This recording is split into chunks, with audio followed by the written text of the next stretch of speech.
Assalamualaikum warahmatullahi wabarakatuh.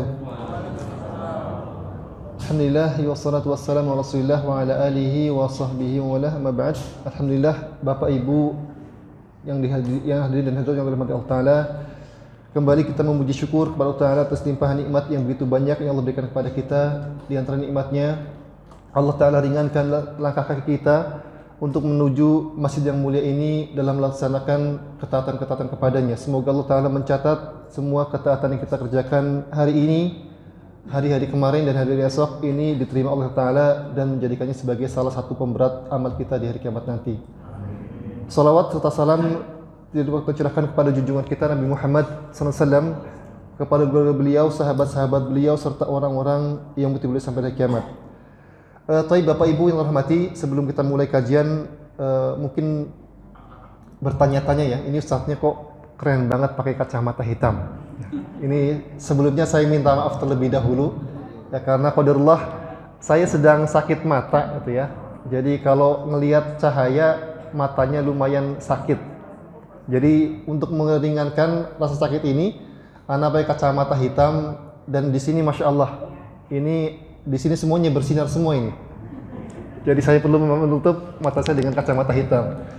Baik, Bapak Ibu hormati, insyaallah karena sebentar lagi ya kita memasuki bulan Ramadan, kita sudah berada di penghujung bulan Sya'ban, yang artinya dan kalau kita menggunakan jari kita, kedua tangan kita untuk menghitung hari yang tersisa dari bulan Sya'ban ini, ternyata dua tangan kita, jari-jari dua tangan kita ini tidak kurang ya, bahkan lebih kalau kita menggunakan jari kita ini, maka sebentar lagi artinya memasuki bulan Ramadan. Maka insyaallah kajian kita hari ini karena dekat dengan bulan Ramadan, maka kita akan membahas sebuah tema yang judulnya insyaallah kita beri judul dengan Ramadan terbaik. Karena sebagai persiapan, mungkin sudah pernah saya sampaikan atau mungkin pernah disampaikan oleh ustadz yang lainnya, tapi sebagai bentuk untuk mengingatkan betapa mulianya bulan Ramadan ini yang akan kita temui nanti. Semoga Allah berikan kepada kita usia yang panjang sehingga kita bisa bertemu dengan bulan Ramadan dan bisa memaksimalkan ibadah-ibadah di bulan Ramadan nanti. Tapi Bapak Ibu terhormati, insyaallah kita akan tema kajian kita ini tidak seperti biasanya. Biasanya kita pada pertemuan lalu kita membahas tentang fikih muyasar masuk kepada fikih haji. Ya, sekarang kita akan membahas tentang fikih Ramadan. Nah, maka persiapan apa yang perlu kita siapkan sebelum kita memasuki Ramadan? Ya, karena sebentar lagi kita memasuki Ramadan, maka perlu persiapan-persiapan agar kita bisa maksimal dalam bulan Ramadan nanti. Apa yang perlu kita persiapkan sebelum kita memasuki Ramadan? Maka yang pertama adalah kita membekali diri kita dengan ilmu. Ya, al-ilmu bi fadli Ramadan. Kita membekali diri kita dengan ilmu agar kita tidak jatuh ke dalam orang-orang yang menyia-nyiakan Ramadan. Kan dalam sebuah hadis Nabi kita bersabda, "Man yuridillahu bi khairan yufaqihu fid din." Barang siapa yang Allah Taala kehendaki baginya kebaikan, maka Allah Ta'ala akan buat yang bersangkutan paham akan ilmu agama. Maka orang-orang yang mereka paham dengan sesuatu ya, ketika dia mengetahui sesuatu ini berharga, maka dia akan memanfaatkannya dengan sebaik-baiknya. Maka orang-orang yang mereka memiliki ilmu, mereka adalah orang-orang yang bisa beribadah dengan sempurna. Orang yang mereka memiliki ilmu, maka mereka ketika beramal, ketika mereka bekerja, maka pekerjaan mereka lebih sempurna, lebih baik daripada orang yang tidak punya ilmu. Maka sebelum kita masuk ke Ramadan, agar kita semangat dalam menjalani ibadah di bulan Ramadan nanti, maka bekali diri kita dengan keutamaan-keutamaan Ramadan. Dan di antara keutamaan Ramadan ini sangat banyak sekali. Ya, di bulan Ramadan sebagaimana Allah firmankan dalam surat Al-Qadar, dalam bulan Ramadan ini ada satu malam yang lebih baik daripada 1000 bulan. Kita beribadah meskipun hanya 1 jam, 2 jam di malam tersebut, di malam Lailatul Qadar, ini pahalanya lebih baik daripada 1000 bulan. 1000 bulan itu berapa tahun, Pak? 83,4 bulan. Itu satu malam saja. Kita geber, kita ngegas ibadah di malam tersebut, maka pahalanya lebih baik daripada 1000 bulan. Yang artinya usia kita saja, rata-rata usianya Nabi Muhammad adalah 60 tahun atau 70 tahun. Artinya satu malam ini lebih baik daripada usia kita dari dilahirkan sampai kita wafat. Maka kalau kita mengetahui keutamaan ini, apakah kita masih menyia-nyiakannya? Ya. Makanya dalam sebuah hadis yang diriwayatkan oleh sahabat Talha bin Ubaidillah, hadis ini diriwayatkan oleh Imam Ahmad, Imam Ibnu Majah, dan disahihkan oleh Syekh Al-Albani, yang bahwasanya dahulu ada dua orang sahabat dari Bani Qudu'ah. Bani Qudu'ah ini adalah sebuah kabilah yang berada di negeri Yaman. Dua sahabat ini datang kepada Nabi di Madinah, datang kemudian menyatakan diri masuk Islam. Ya, setelah itu, ya, maka karena dua sahabat dari Bani Qudu'ah ini, mereka tidak memiliki sanak famili di Madinah, mereka tidak punya teman di Madinah, maka akhirnya kemudian Nabi SAW beliau mempersaudarakan dua sahabat ini dengan sahabat Talha bin Ubaidillah. Maka dua sahabat ini mereka tinggal dan menginap di rumah sahabat Talha bin Ubaidillah. Akhirnya kemudian karena sahabat Talha ini termasuk di antara sahabat yang kaya, ya, orang kaya, termasuk orang kaya di kota Madinah. Maka sahabat Talha kemudian beliau mengatakan bahwasanya salah seorang di antara dua sahabat ini ada di antara mereka orangnya rajin beribadah. Dia beribadah bukan hanya yang wajib saja, yang sunnah dikerjakan pula. Sementara yang satu lagi, kata sahabat Talha, orangnya ibadahnya biasa saja. Nah, suatu ketika Nabi SAW, ya, beliau mengajak kepada para sahabatnya, mengumandangkan kepada para sahabatnya untuk untuk berangkat perang. Maka dua sahabat ini ikut berperang bersama Nabi Muhammad SAW. Nah, ketika berperang, ternyata sahabat yang ibadahnya biasa ini, ternyata beliau wafat. Beliau mati syahid di perang tersebut. Sementara sahabat yang satu lagi, ini wafatnya, beliau usianya lebih panjang 1 tahun. Setelah 1 tahun sahabatnya meninggal di medan perang, baru sahabat yang rajin ibadahnya biasa ini baru wafat. Maka ketika dua sahabat dari Bani Qudu'ah ini wafat, sahabat Talha kemudian bermimpi. Allah perlihatkan dalam mimpinya, sahabat Talha sedang berada di depan gerbang surga. Setelah sahabat Talha di depan gerbang surga, beliau melihat dua sahabatnya tadi sedang mengantri di depan gerbang surga. Namun beliau melihat keanehan.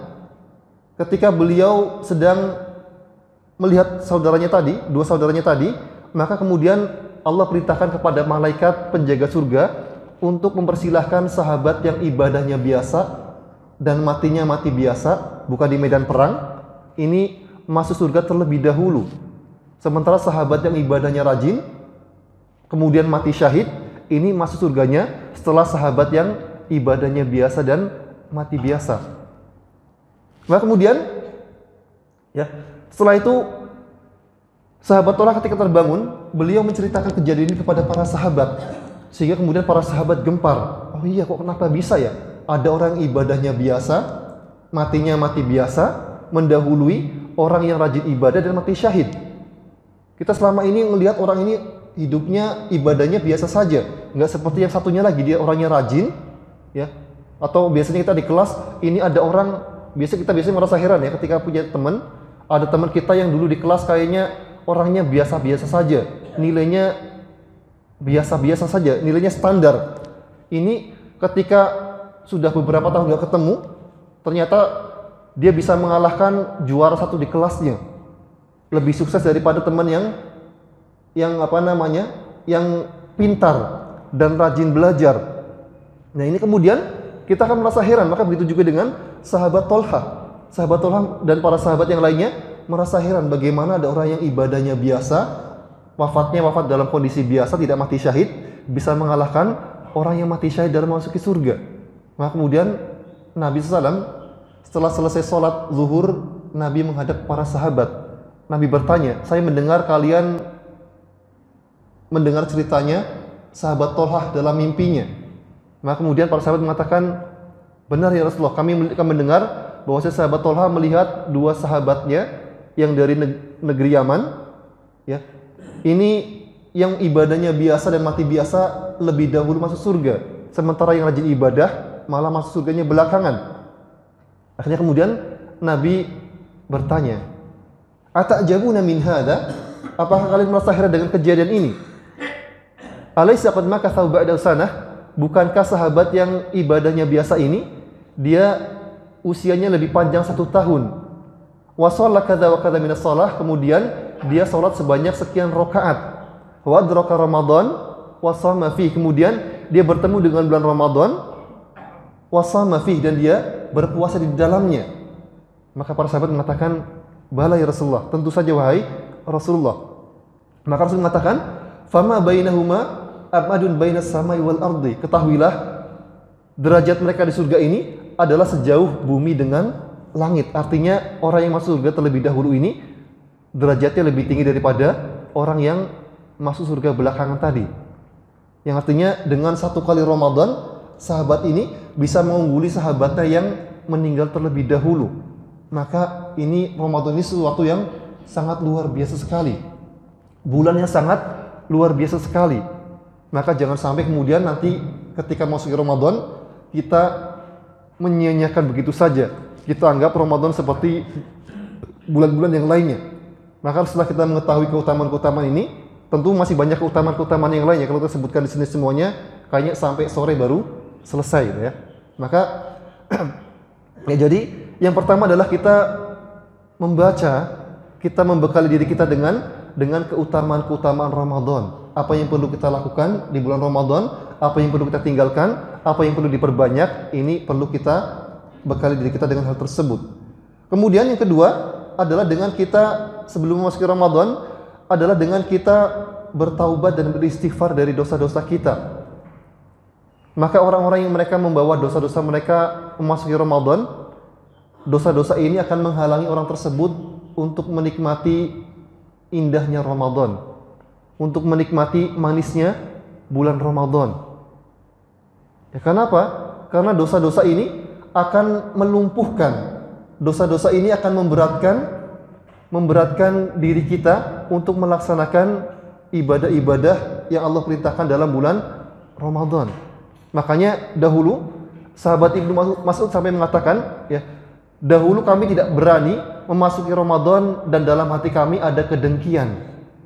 Ya, jadi dengki, merasa iri, merasa benci dengan yang didapatkan oleh sahabatnya, merasa tidak suka dengan yang dimiliki oleh dengan nikmat yang dimiliki oleh saudaranya.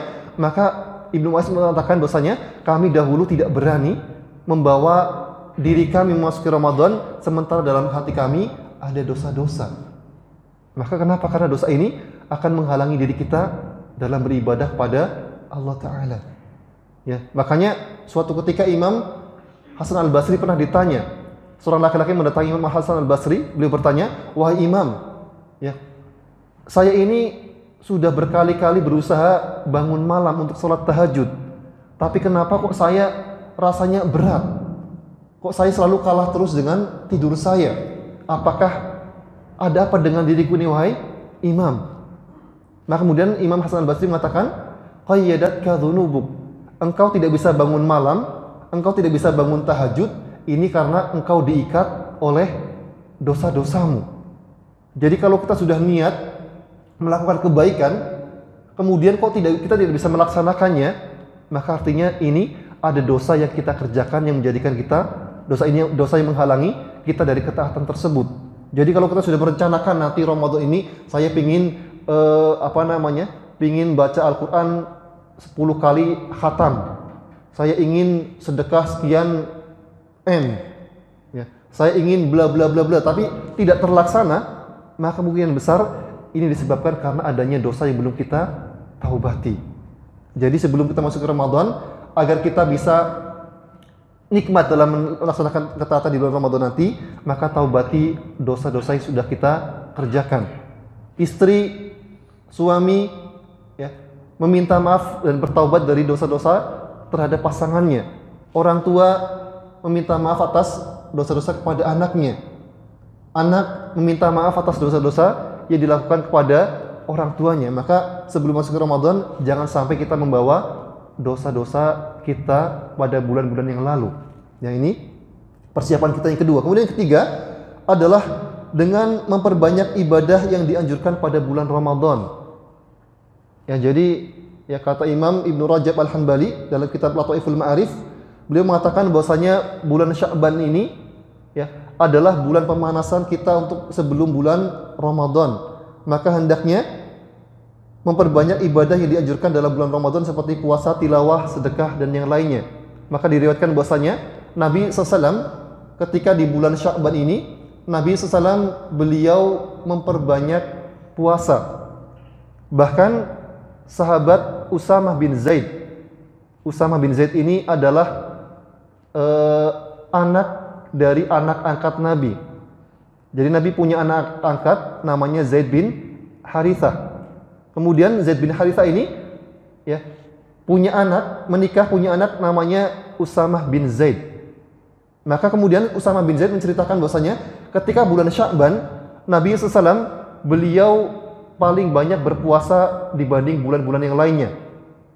Ya selain bulan Ramadan, ya bulan yang paling banyak Nabi berpuasa adalah di bulan Sya'ban. Maka ini sebagai bentuk apa? Sebagai bentuk latihan. Sebelum masuk Ramadan, maka kita perlu latihan. Jadi Pak, saya punya teman, ya usianya ini sudah 50 tahun. Beberapa waktu yang lalu saya bertemu dengan teman saya ini. Ya, saya lihat beliau ini jadi saya lihat di postingan-postingan beliau gitu kan, beliau sepertinya sehari itu dalam satu minggu ya beliau lari minimal 4 sampai 5 kali dalam sehari, kemudian sekali lari minimal 15 kilo. Kalau kita disuruh lari 15 kilo kira-kira kuat nggak Pak? Kayaknya kita sudah angkat tangan dulu itu Pak, mendingan saya naik Mio daripada lari 15 kilo itu ya. Nah, ini teman saya tanya, Pak, ini kok antum saya lihat postingan antum sering banget lari. Ini antum ada apa ini? Kok tumben-tumbenan? Kayak biasanya antum nggak jarang lari gitu kan? Terus pas saya tanya, dia menjawab, setelah saya tanya seperti ini, dia menjawab bahwasanya, Ustaz, saya ini rencana mau ikut maraton di Berlin bulan September nanti, Ustaz. Jadi antum tahu berapa jarak lari maraton? 42,6 kilo. Itu lari terus. Ya. Nah ini beliau dari bulan Februari sampai September yang artinya masih setengah tahun lagi. Namun beliau sudah melatih diri beliau untuk untuk terus lari dari bulan sekarang ini. Ya, beliau tingkatkan terus. Ya. Padahal saya yakin beliau ini nggak bakal menang gitu ya. Masuk 10 besar pun kayaknya nggak bakal masuk 10 besar, namun beliau persiapkan dari sekarang. Kenapa? Ya karena beliau ingin mendapatkan hasil maksimal dalam lari maraton ini. Maka begitu juga kalau kita ingin dapat maksimal dalam bulan Ramadan nanti, maka persiapkan, panaskan mesin kita dari sekarang. Periksa apa yang kurang dari diri kita. Karena orang yang mempersiapkan sesuatu satu hari ini lebih baik daripada orang yang tidak mempersiapkan sesuatu. Yang mempersiapkan 1 minggu lebih baik daripada yang mempersiapkan 1 hari. Yang mempersiapkan 1 bulan lebih baik daripada yang mempersiapkan 1 pekan. Maka kita masih ada 1 pekan lagi untuk mempersiapkan diri kita dengan ibadah-ibadah di bulan Ramadan nanti. Maka gunakan sisa dari bulan Sya'ban ini untuk memperbanyak ibadah yang Allah perintahkan di bulan Ramadan nanti. Jadi masih ada waktu, jangan merasa, oh berarti saya udah telat nih Ustaz. Enggak, masih ada kesempatan. Ya. Kemudian yang keempat yang perlu kita persiapkan dari diri kita sebelum masuk ke Ramadan, yang keempat adalah dengan kita berdoa dan meminta pertolongan kepada Allah Ta'ala. Ya, jadi dalam ibadah ini kita jangan pernah mengandalkan kemampuan kita. Bahkan bukan hanya dalam ibadah, dalam segala hal. Ya. Kita jangan pernah mengandalkan hanya pada diri kita sendiri. Libatkan Allah Ta'ala dalam segala urusan kita, baik dalam urusan dunia ataupun urusan akhirat. Karena Nabi kita mengatakan dalam sebuah hadis, "Man i'tamada 'ala syai'in wukila ilaih." Barang siapa yang dia mengandalkan sesuatu kepadanya, pada sesuatu, maka wukila alaih, Allah Ta'ala akan berlepas diri darinya. Ya, jadi Allah akan pasrahkan kepada dirinya sendiri. Jadi kalau kita dalam ibadah nanti ya tidak pernah melibatkan Allah, kita tidak pernah berdoa kepada Allah Ta'ala agar diberikan kemampuan, agar diberikan kekuatan dalam melaksanakan ibadah-ibadah, maka Allah Ta'ala akan pasrahkan ibadah kita pada diri kita. Dan kita tahu kemampuan diri kita ini terbatas. Ya. Kita ini, jiwa kita ini malas beribadah. Baru sebentar baca Quran rasanya sudah ngantuk. Baru duduk sebentar rasanya pinggang sudah sakit. Ya, sehingga kemudian baru sholat sebentar, ya, sholatnya bacaannya panjang. Di Masjid Al-Muttaqin ini biasanya satu rakaat berapa halaman, Pak? 4 halaman, Masya Allah ya. Oh, 4 baris. Alhamdulillah ya. Kita sudah dibacakan imamnya 4 baris saja, kita masih cari yang paling cepat lagi. Nah, di Masjid Muttaqin bacanya panjang-panjang. Mendingan di musola sebelah sana aja, kayak cepat sana bacaannya, trikul sana ya. Maka kalau kita seperti ini, ya karena kita terbatas, jiwa kita ini nggak suka dengan ibadah, maka kita perlu meminta pertolongan kepada Ta'ala agar dimudahkan, agar dikuatkan dalam melaksanakan ketaatan-ketaatan di bulan Ramadan nanti. Ya, jadi ini hal-hal yang perlu kita persiapkan. Pertama, kita membekali diri kita dengan ilmu. Apa yang perlu kita lakukan, apa yang perlu kita perbanyak, apa yang perlu kita tinggalkan di bulan Ramadan. Kemudian kita juga perlu membekali diri kita dengan keutamaan-keutamaan Ramadan, dengan keutamaan-keutamaan ibadah di bulan Ramadan, sehingga dengan kita mengetahui keutamaannya, maka kita semakin semangat dalam mengerjakannya. Ya, kemudian yang kedua adalah dengan kita bertaubat dari dosa-dosa kita, dan yang ketiga memperbanyak ibadah yang dianjurkan pada bulan Ramadan, dan yang keempat adalah dengan kita meminta pertolongan kepada Allah Ta'ala agar dimudahkan dalam melaksanakan ketaatan-ketaatan di bulan Ramadan nanti. Karena Imam Ibnu Qayyim dalam kitab beliau, salah satu kitab beliau, ketika beliau menafsirkan surat Al-Fatihah ayat kelima, Iyyaka na'budu wa iyyaka nasta'in, ya Allah hanya kepadamu kami beribadah dan hanya kepadamu ya Allah kami memohon pertolongan. Maka beliau mengatakan bahwasanya ternyata antara ibadah dan doa ini ada benang merahnya. Allah mengatakan, Iyyaka na'budu wa iyyaka nasta'in, hanya kepadamu ya Allah kami beribadah dan hanya kepadamu ya Allah kami memohon pertolongan. Maka beliau mengatakan ternyata meminta pertolongan kepada Allah Ta'ala dalam ibadah ini sesuatu yang wajib. Orang-orang yang mereka banyak ibadahnya adalah mereka orang-orang yang banyak meminta kepada Allah Ta'ala. Orang yang sedikit ibadahnya berarti dia jarang atau bahkan tidak pernah meminta kepada Allah Ta'ala agar dimudahkan dalam melaksanakan ibadah-ibadah kepada Allah Ta'ala. Maka di antara yang perlu kita lakukan adalah kita berdoa kepada Allah Ta'ala agar dimudahkan dalam melaksanakan ketaatan-ketaatan. Di antara doanya adalah Allahumma a'inni ala dzikrika wa syukrika wa husni ibadatika. Ini di antara doa yang perlu kita perbanyak di sisa bulan Sya'ban ini. Baik, kemudian kita masuki pembahasan selanjutnya mengenai puasa ya. Apa itu puasa? Maka puasa itu secara bahasa maknanya adalah menahan. Jadi secara bahasa orang yang menahan sesuatu dinamakan dengan puasa. Jadi kalau sekarang kita sedang duduk sambil nahan kentut, ya, kita dinamakan sebagai orang yang puasa. Kita duduk sambil nahan ngantuk, itu juga dinamakan sebagai dengan orang yang puasa. Ya. Maunya kita ngelihat Mas Eka, kepalanya manggut-manggut gitu ya. Wah, ini ditanya, Mas, kenapa kok manggut-manggut? Paham atau gimana? Ini saya sedang puasa, Ustaz. Ya. Ini puasa secara bahasa. Jadi artinya orang yang menahan segala sesuatu dinamakan dengan puasa, sebagaimana Allah firmankan dalam surat Maryam ayat 26. Allah mengatakan, fa imma tarayina minal bashari ahadan faquli inni nadartu lirahmani shauma falan ukallimal yauma insiya. Maka jika engkau melihat seseorang melihat manusia wahai Maryam, maka katakanlah sesungguhnya aku bernazar berpuasa untuk Allah Ta'ala, aku tidak akan berbicara kepada manusia pada hari ini. Ya, jadi di sini Allah merintahkan kepada Maryam untuk tidak berbicara, dan Allah mengistilahkannya dengan kata-kata saum, dengan kata puasa. Jadi puasa secara bahasa maknanya adalah menahan. Kemudian secara syariat makna puasa adalah menahan diri dari hal-hal yang membatalkan puasa, dari makan, minum, serta berhubungan badan, dari terbit fajar sampai terbenam matahari. Ini sudah kita pahami ya, insya Allah sudah paham, karena sudah puluhan kali atau belasan kali kita berpuasa, maka kita sudah paham mengenai rukun-rukun dalam berpuasa. Mengenai dalil puasa, ya ini Allah Ta'ala berfirman dalam surah Al-Baqarah 183, Allah mengatakan, Ya ayyuhalladzina amanu kutiba alaikumusiyam kama kutiba alal ladzina min qablikum la'allakum tattaqun. Wahai orang yang beriman, diwajibkan kepada kalian berpuasa sebagaimana diwajibkan kepada umat-umat sebelum kalian agar kalian bertakwa. Ya, pada ayat ini sebuah ayat yang sangat unik. Ya, kalau kita tadabburi ayat ini sangat unik sekali. Kenapa kita katakan ayat ini ayat yang unik? Karena ayat ini mengajarkan kepada kita banyak hal.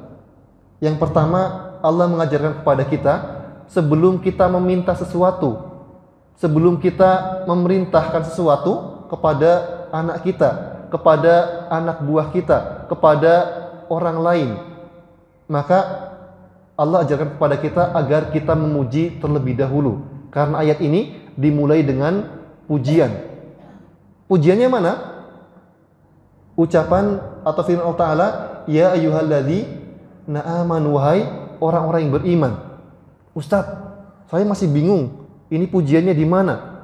Ya, pujiannya dari kata-kata amanu, orang-orang yang beriman. Karena orang yang beriman ini artinya Allah Ta'ala memanggil kita sebagai penduduk surga. Karena yang memasuki surga hanya orang-orang beriman saja. Maka Allah ajarkan kepada kita, kalau kita ingin meminta sesuatu kepada suami kita, kepada istri kita, kepada anak kita, kepada orang tua kita, maka dahului dengan pujian. Ya. Jadi biar lancar urusannya, puji terlebih dahulu. Dan ini juga kita terapkan dalam kita berdoa kepada Allah Ta'ala. Maka doa yang lebih dekat dikabulkan adalah doa yang dimulai dengan puji-pujian, dengan mengucapkan Asmaul Husna, kemudian dilanjutkan dengan membaca sholawat, baru kita lanjutkan dengan isi doa kita. Maka insya Allah doa ini akan lebih cepat dikabulkan oleh Allah Ta'ala. Maka begitu juga Allah mengajarkan kepada kita pada ayat ini agar sebelum meminta agar kita memuji terlebih dahulu. Allah mengatakan, Ya ayyuhalladzina amanu kutiba alaikumusiyam. Perintahnya apa? Diwajibkan kepada kalian puasa. Ya, pada ayat ini Allah Ta'ala menggunakan fi'il dalam istilah bahasa Arab, fi'il mabni majhul. Apa itu fi'il mabni majhul? Kalimat pasif. Kalimat pasif artinya tidak disebutkan siapa pelakunya. Ada kalimat dalam bahasa Arab, ada kalimat mabni ma'lum yang disebutkan pelakunya, yang disebutkan fa'ilnya. Ada kalimat mabni majhul yang tidak disebutkan pelakunya. Contohnya, ibu makan roti. Yang makan roti siapa? Ibu. Kalau roti dimakan, kira-kira yang makan siapa? Enggak tahu. Ya, maka dalam hal ini, pada ayat ini Allah Ta'ala menggunakan kalimat mabni majhul. Dalam perintah puasa ini Allah menggunakan fi'il mabni majhul, kalimat pasif. Kenapa Allah menggunakan kalimat mabni majhul, kalimat pasif? Maka kata para ulama, karena ibadah puasa ini adalah sebuah ibadah yang pada hakikatnya tidak diinginkan oleh manusia. Ya, saya ulangi lagi. Ibadah puasa ini pada hakikatnya tidak diinginkan oleh manusia. Karena dalam ibadah puasa ini orang atau manusia dijauhkan dari kebutuhan dasarnya. Dijauhkan dari makan, dijauhkan dari minum. Kita pengennya panas-panas ya minum es. Kita lapar, pengennya ya makan. Lagi hujan, enaknya makan Indomie gitu ya. Maka ini nafsu kita seperti ini ya. Namun dalam kondisi berpuasa, kita dijauhkan dari keinginan kita. Kita pengennya makan, pengennya minum, namun dalam puasa ini kita dijauhkan dari hal tersebut yang menjadi kebutuhan dasar kita ini. Maka kemudian puasa ini karena pada dasarnya tidak diinginkan oleh manusia, maka Allah Ta'ala kemudian menyembunyikan dirinya sebagai yang memerintahkan. Karena pada ayat yang lainnya ketika berhubungan dengan sesuatu yang diinginkan oleh manusia, Allah menyebutkan dirinya sebagai yang memerintahkan. Contohnya masih dalam surat Al-Baqarah. Ya, dalam surat Al-Baqarah terkait tentang ketika seorang wanita selesai dari haidnya.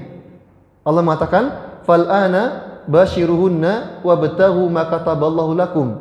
Sekarang, ya setelah istri kalian selesai haid, bashiruhunna, datangilah mereka. Wabtaghu ma kataballahu lakum, dan carilah yang Allah wajibkan kepada kalian. Carilah yang Allah tentukan untuk kalian. Dalam ayat ini Allah mengatakan wabtaghu ma kataballahu lakum. Allah menyebutkan dirinya sebagai yang memerintahkan.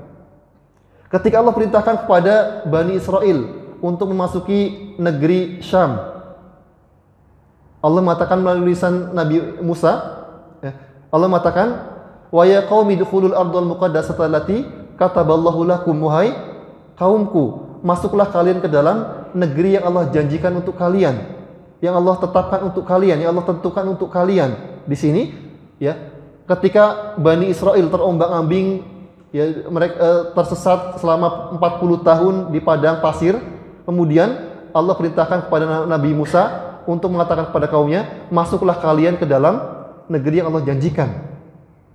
Di sini tentu setelah tersesat sekian lama, tentunya pengen punya tempat tinggal. Nah kemudian ketika ini kan tempat tinggal di sesuatu yang disukai manusia, Allah menyebutkan dirinya sebagai yang memerintahkan. Namun pada ayat ini Allah tidak menyebutkan dirinya sebagai yang memerintahkan, karena pada ayat ini, pada puasa ini, pada hakikatnya adalah ibadah yang tidak diinginkan oleh manusia. Contoh lagi, ibadah yang tidak diinginkan manusia, ibadah perang. Allah mengatakan, kutiba alaikumul qital, diwajibkan kepada kalian perang. Ya, karena perang ini pada hakikatnya tidak diinginkan oleh manusia. Maka karena tidak diinginkan oleh manusia, Allah lagi-lagi tidak menyebutkan dirinya sebagai yang mewajibkan. Karena dalam perang ini hanya ada 3 kemungkinan. Kita pulang dengan selamat, ini kemungkinannya 30%, 33%. Kita pulang dalam kondisi cacat, ini 33%. Kemudian kita pulang tinggal nama saja, ini 33% juga. Artinya hanya 3 kemungkinan ini dalam perang. Maka kita tidak ingin pulang dalam kondisi cacat, kita tidak ingin pulang dalam kondisi tinggal nama saja. Karena kalau kita tinggal nama saja, artinya kita berpisah dengan orang-orang yang kita sayangi. Maka ini ibadah perang ini sesuatu yang tidak diinginkan oleh manusia. Maka kemudian ya Allah mengatakan, kama kutiba alal ladzina min qablikum la'allakum tattaqun, sebagaimana diwajibkan kepada orang-orang sebelum kalian. Jadi yang berpuasa ini bukan hanya umatnya Nabi Muhammad saja. Ya, berpuasa ini bahkan umat-umat sebelum kita, umat Yahudi, umat Nasrani, mereka juga berpuasa, bahkan puasa mereka lebih panjang daripada puasa kita. Jadi di sini Allah juga mengajarkan kepada kita agar musibah dan masalah yang kita hadapi ini terasa ringan, maka bandingkan dengan musibah dan masalah orang lain. Ya, kalau kita sakit, ya sakit sudah menahun, sakit sakit lututnya sakit terus, maka bandingkan dengan orang yang si fulan itu dia stroke, nggak bisa ngapa-ngapain, terbaring terus di atas ranjang. Saya masih bisa jalan, cuma sakit lutut saja. Maka ketika kita bandingkan sakit kita dengan sakit orang lain, maka yang lebih berat, maka tentu kita akan merasa lebih ringan dengan puasa kita. Maka begitu juga, agar puasa ini terasa ringan, Allah mengatakan sebagaimana diwajibkan kepada orang-orang sebelum kalian. Jadi yang puasa ini bukan hanya kalian saja. Kalau kita bandingkan dengan puasa kita dengan mereka, ternyata lebih panjang mereka, maka kita akan merasa bahwasanya puasa kita lebih ringan ya. Baik, kemudian insya Allah kita akan membahas mengenai sunnah-sunnah puasa ya, karena mengenai rukun puasa ini kita sudah paham semuanya, yaitu menahan diri kita dari terbit fajar sampai maghrib, tidak makan, tidak minum, tidak berhubungan badan ya. Maka kita akan membahas tentang mengenai sunnah-sunnah puasa, karena kalau kita berbicara tentang sunnah artinya kita berbicara ibadah dalam ibadah. Semakin banyak sunnah yang kita kerjakan, semakin banyak pahala yang kita dapatkan. Maka apa yang saja disunahkan dalam puasa ini? Maka yang pertama disunahkan untuk makan sahur. Ya, jadi puasa ini bukan untuk menyiksa kita. Maka karena puasa ini tujuannya bukan untuk menyiksa kita, maka kemudian Allah Ta'ala ringankan puasa ini dengan adanya sahur agar lebih terasa ringan.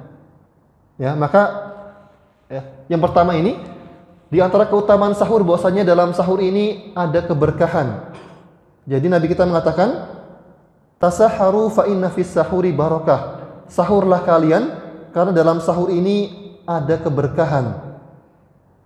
Ya, jadi ketika kita melaksanakan sahur, maka artinya kita diberkahi pada hari tersebut. Orang yang puasa tidak sahur sah enggak? Sah, tapi puasanya atau harinya kurang berkah. Akan lebih berkah lagi jika dimulai dengan sahur. Jadi Nabi mengatakan, tasaharu fa inna fis sahuri barakah. Bersahurlah kalian karena dalam sahur ini ada keberkahan. Kemudian yang kedua, di antara keutamaan sahur bahwasanya sahur ini adalah pembeda antara puasa kita dengan puasa ahlul kitab. Nabi kita bersabda, faslu ma baina siyamina wa siyami ahlul kitab aklatus sahur. Perbedaan puasa kita dengan puasanya orang ahli kitab Yahudi dan Nasrani adalah makan sahur. Jadi kalau umpamanya kita terakhir makan setelah sholat tarawih, kemudian tidur sampai azan subuh baru bangun, nggak sahur, maka puasa kita mirip seperti puasanya orang Yahudi. Ya, karena dulu di awal syariat puasa tahun kedua Hijriah, dahulu Nabi dan para sahabat mereka berpuasa dari waktu Isya sampai Maghrib. Jadi di awal syariat puasa, waktu puasa ini dimulai dari azan Isya sampai azan Maghrib. Maka atau orang yang tertidur setelah azan Maghrib, ya, maka setelah itu dia tidak boleh lagi makan sampai maghrib berikutnya. Sebagaimana kejadian ada sahabat namanya Qais bin Sirma. Qais bin Sirma ini ketika itu beliau seorang petani. Beliau punya kebun kurma. Beliau naik turun pohon kurma. Kemudian di awal Ramadan, ya di awal syariat Ramadan, beliau kemudian berpuasa sebagaimana yang Nabi perintahkan. Namun ketika beliau pulang nyampe rumah, ternyata beliau tidak mendapatkan makanan apa-apa. Ya, beliau hanya mendapatkan air saja. Kemudian sang istri pamit keluar mencari makanan. Ketika beliau pulang, sang istri pulang mendapati sang suami sudah tertidur, yang artinya sudah tidak boleh makan sampai hari berikutnya, sampai maghrib berikutnya. Artinya kemudian di hari berikutnya sahabat Qais beliau memanjat korma lagi, ya karena tidak sahur. Kemudian ya naik turun pohon korma, nggak satu pohon saja tapi banyak. Akhirnya kemudian beliau terjatuh dari pohon kurmanya. Maka kemudian diceritakan kepada Nabi Muhammad, kemudian turun ayat 186 dari surat Al-Baqarah yang mengenai kewajiban perintah untuk sahur, makan sahur ya. Maka pembeda antara puasa kita dengan puasa ahli kitab adalah dengan makan sahur. Ya, kemudian yang selanjutnya adalah ya karena saking pentingnya masalah sahur ini, masalah pentingnya untuk membedakan antara puasa kita dengan puasa orang Yahudi ini, Nabi mengatakan tasaharu walau bijur'ati ma. Sahurlah kalian meskipun hanya dengan satu teguk air. Jadi saking pentingnya masalah sahur ini untuk menyelisih orang Yahudi, Nabi mengatakan sahurlah kalian meskipun hanya dengan seteguk air. Jadi nggak harus makan pakai ayam, nggak harus makan pakai rendang, nggak harus makan nasi. Jadi kita dengan minum air, ya. Ustadz, saya ini malas kalau sahur itu malas makan nasi. Saya tuh kalau bangun tidur tuh malas. Biasanya saya tuh sarapan tuh sama makan siang digabung. Maka kalau sahur saya tuh malas. Maka usahakan ya tetap sahur meskipun hanya dengan minum air saja, karena ini kita akan mendapatkan keberkahan sebagaimana yang disabdakan Nabi. Kemudian ya, yang selanjutnya adalah kita bersahur dengan kurma. Nabi kita mengatakan nikmat sahuril mukmin at-tamr, sebaik-baik makanan mukmin, sahur mukmin adalah kurma. Ya, jadi kurma ini tidak hanya dianjurkan saat berbuka, dan kurma ini ternyata memiliki faidah yang sangat banyak sekali, memiliki keutamaan yang sangat banyak sekali. Ya, di antaranya ya bahwasanya kurma ini adalah makanan yang paling lengkap gizi dan mineralnya. Makanya ya bahkan Nabi dahulu ya, beliau pernah beberapa bulan, dikatakan 3 bulan, beliau hanya makan kurma sama air saja. Ya, beliau tidak pernah makan yang lainnya. Beliau hanya makan kurma dan minum air putih saja. Dan ini menjadikan beliau sallallahu alaihi wasallam menjadi orang yang sehat, gitu ya. Nah, kemudian juga di antara keutamaan faidah kurma, bahwasanya kurma ini bisa menjadikan anak lebih cepat berbicara. Jadi kalau kita punya bayi yang baru lahir, disunahkan untuk ditahnik. Apa itu tahnik? Tahnik adalah dikunyahkan kurma. Dikunyah sampai lembut, kemudian setelah itu dioleskan di di mulut sang anak. Maka biasanya anak tuh kecap-kecap. Ini biasanya fungsinya ini nanti anak akan lebih cepat berbicara. Sebagaimana sahabat Ibnu Mas'ud, sahabat Ibnu Abbas. Ya, Ibnu Abbas menjadi sahabat yang paling cerdas di antara sahabat yang lainnya. Maka kemudian ini disebabkan karena apa? Kata para ulama disebabkan karena ditahnik oleh Rasulullah SAW. Ya, jadi kalau kita ingin punya anak yang cepat bicara lebih memiliki kecerdasan yang lebih daripada yang lainnya, maka tahnik anak kita ya dengan dikunyahkan kurma sampai halus. Ya. Kemudian yang selanjutnya adalah di antara sunnah dalam bersahur adalah mengakhirkan sahur. Jadi sahurnya ini diakhirkan, tidak buru-buru gitu ya. Di kampung saya itu orang punya kebiasaan sahur itu mulai jam 2. Jam 2 itu sudah dibangunkan sahur.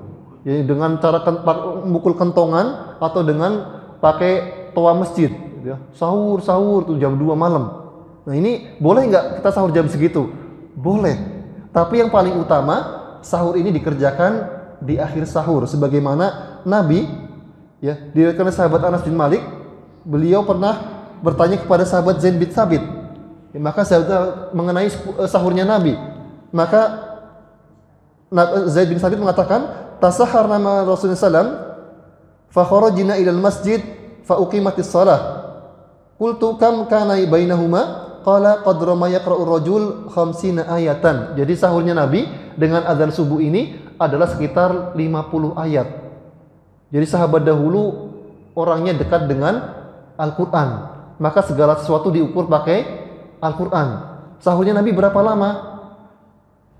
50, kira-kira pembacaan 50 ayat. Kalau kita ditanya, karena kita jarang megang Quran, yang tanya, kalau jalan ke Pondok Gede berapa lama sih? Ya kira-kira 20 menit lah. Kalau kita, karena jarang membaca Al-Quran. Tapi kalau orang yang dekat dengan Al-Quran, para sahabat dahulu, karena mereka sangat dekat dengan Al-Quran, maka mereka mengatakan, mengukur segala sesuatu dengan Al-Quran. Mereka mengatakan, sahurnya Nabi itu kira-kira sekitar 50 bacaan ayat. Ya kurang lebih sekitar 20 sampai 30 menit. Ini waktu sahurnya Nabi, jeda waktu antara sahurnya Nabi dengan azan subuh. Jadi kita disunahkan untuk mengakhirkan sahur. Kalau sahurnya mau jam 12 boleh nggak? Boleh, nggak apa-apa. Yang penting kita niatkan untuk sahur. Intinya, namun yang paling utama waktu dalam bersahur ini adalah sekitar 50 ayat atau sekitar 20 sampai 30 menit sebelum azan subuh. Baik, kemudian sunnah selanjutnya adalah menyegerakan berbuka puasa. Nabi kita bersabda, la yazalun nas bi khairin ma'ajalul fitr. Orang-orang akan senantiasa dalam kebaikan selama mereka menyegerakan berbuka. Ya, jadi kita memilih yang paling cepat azannya. Maksudnya yang dekat dengan rumah kita ya, bukan dengan di Indonesia ini punya 3 waktu. Saya mau nyetel waktu Papua saja, nggak boleh seperti ini ya, karena lebih cepat. Enggak, tapi kita dekat yang paling dekat dengan masjid kita. Ya. Jadi Nabi mengatakan orang akan senantiasa dalam kebaikan selama dia menyegerakan berbuka puasa, karena ini pentingnya masalah berbuka puasa ketika mendengar azan ini. Para ulama kita mengatakan bahwasanya barang siapa yang tidak mendapatkan makan atau minuman, maka disunahkan baginya untuk mengunyah daun. Jadi kalau tidak menemukan air, tidak menemukan makanan untuk berbuka puasa, maka disunahkan untuk menggigit kayu atau mengunyah daun meskipun dilepeh lagi. Ya, ini untuk menunjukkan bahwasanya pentingnya kita berbuka puasa, karena sesuatu yang sudah Allah Ta'ala tetapkan ini tidak boleh ditambah-tambahi. Sesuatu yang sudah Allah Ta'ala tentukan waktunya, ditentukan berapa lamanya, ini tidak boleh kita tambah-tambahi. Jadi, Ustadz, saya bisa puasa sampai jam 7 malam, nggak makan saya masih kuat sampai jam 9 malam, maka saya nanti bukanya mau jam 9 malam saja, nggak boleh. Jadi ketika sudah azan, segerakan berbuka puasa. Ya, kenapa? Karena kalau kita nanti menambah-nambahi ibadah seperti ini, itu nanti akan menjadikan orang menjadi ragu. Ini sebenarnya puasa ini sampai kapan sih? Ya, kenapa? Ya, kenapa sih? Karena dahulu ada di zaman Imam Malik, ya, Imam Malik, Anas bin Malik, ya, sahabat Imam Malik, ya, beliau pernah melihat ada seorang laki-laki sholat qobliyah subuh sebanyak 4 rakaat. Maka beliau bertanya kepada laki-laki ini, wahai fulan, tadi kamu sholat apa? Apa kamu belum sholat isya? Enggak, tadi ini saya sholat qobliyah subuh. Nah, kemudian Imam Malik mengatakan ketika melihat dan mendengar bahwasanya orang ini sholat qobliyah subuh 4 rakaat, maka Imam Malik mengatakan, kalau gitu, kalau kamu sholat qobliyah subuhnya 4 rakaat, maka engkau akan diazab oleh Allah, engkau akan disiksa oleh Allah. Laki-laki ini bertanya, merasa heran, loh, saya ini kan sholat, harusnya saya mendapatkan pahala, kok kenapa saya malah disiksa? Dia merasa heran. Kemudian Imam Malik mengatakan, ya, Allah tidak mengazabmu karena sholatmu, tapi karena engkau menambahkan rakaat sholatmu. Jadi kalau sudah ditentukan 2 rakaat, ya 2 rakaat saja, nggak usah ditambah-tambahi. Kalau waktunya sampai maghrib saja, ya sudah sampai maghrib saja. Maghrib minum. Kalau nanti mau nggak makan sampai jam 10 malam sampai jam 12 malam, nggak apa-apa. Intinya batalkan terlebih dahulu puasa kita. Ya, jadi Nabi mengatakan, la yazalun nas bi khairin ma'ajalu al-fitr. Kemudian disunahkan juga bagi kita untuk berdoa ketika berpuasa. Ketika berbuka puasa, kita berdoa dengan doa yang paling utama adalah doa zahabadh dhama'u wabtallatil uruqu wa thabatal ajru insyaallah. Ini doa yang paling utama karena ini ada asarnya dari Nabi dan para sahabat. Adapun doa boleh nggak usah kalau pakai Allahumma lakasumtu, boleh. Intinya kita berdoa agar Allah Ta'ala menerima ibadah puasa kita. Karena seorang mukmin, dia tidak hanya fokus dengan ibadah saja, tapi dia fokus agar ibadahnya diterima oleh Allah Ta'ala. Kemudian yang selanjutnya adalah berbuka puasa dengan kurma. Ini yang paling utama. Ya. Nabi SAW dalam sebuah riwayat dikatakan bahwasanya karena Nabi SAW yuftiru ala rutabat qabla an yusalli fa ilam takun rutabat fa ala tamarat fa ilam takun hasawat minal ma. Nabi SAW beliau berbuka puasa dengan beberapa butir rutab. Rutab itu adalah kurma basah, kurma yang masih mengkel. Maka jika tidak ada, maka Nabi berbuka dengan alat tamarat. Beliau berbuka dengan kurma kering. Dan jika tidak ada, maka beliau minum air terlebih dahulu. Intinya disunahkan untuk berbuka puasa dengan sesuatu yang tidak dimasak, belum dimasak. Ustadz, kalau makan cabai dulu biar bisa makan gorengan, boleh nggak Ustadz? Nah, ya, kan cabai nggak dimasak Ustadz, boleh nggak? Yang paling utama adalah tadi ya, kalau ada kurma, kita makan kurma. Kalau nggak ada, pakai air. Kalau tidak ada, maka yang tidak dimasak. Jadi boleh ngunyah kurma, ngunyah cabai dulu itu ya, baru makan gorengan ya.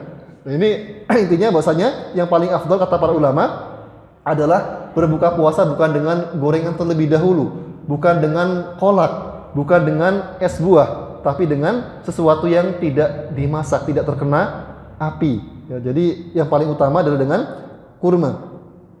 Kemudian yang selanjutnya adalah dengan memberikan buka puasa kepada orang lain.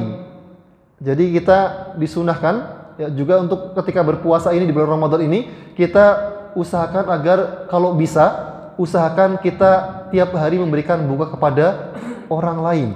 Kenapa? Karena kita bisa menggandakan pahala puasa kita. Kalau kita ini mendapatkan satu Ramadan tahun ini, maka cukup dengan kita puasa sendiri saja, nggak usah ngasih makan kepada orang lain. Tapi kalau kita ini mendapatkan pahala puasa Ramadan 30 puasa dalam satu tahun, maka berikan 30 bukaan puasa kepada 30 orang dilaksanakan selama 30 hari. Kalau tidak mampu, ya semampunya berapa. Maka Allah Ta'ala akan menggandakan pahala puasa kita ya, sebagaimana yang dilakukan oleh orang tersebut. Nabi kita bersabda, "Man fattara sha'iman falahu ka ajrihi wa la yunqas min ajrihi syai'." Barang siapa memberi makan kepada orang yang berpuasa, maka dia mendapatkan pahala puasa dari orang yang diberi makannya dan tidak mengurangi pahala orang yang diberinya makan sedikit pun. Jadi kalau kita ingin mendapatkan dilipat gandakan pahala puasa kita, dilipat gandakan Ramadan kita, maka berilah makan kepada orang lain. Ya, kalau kita mampunya satu orang, usahakan selama 30 hari kita berikan kepada orang tersebut sehingga kita mendapatkan 2 Ramadan tahun ini.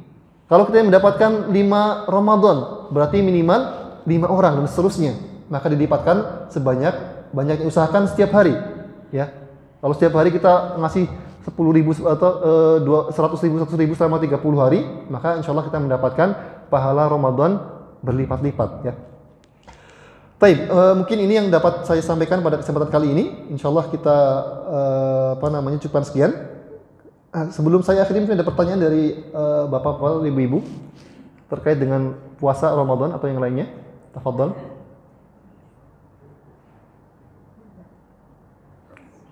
Alhamdulillah bisa dipahami semua ya berarti ya. Ana husnuzon, antum semuanya sudah paham atau ana enggak?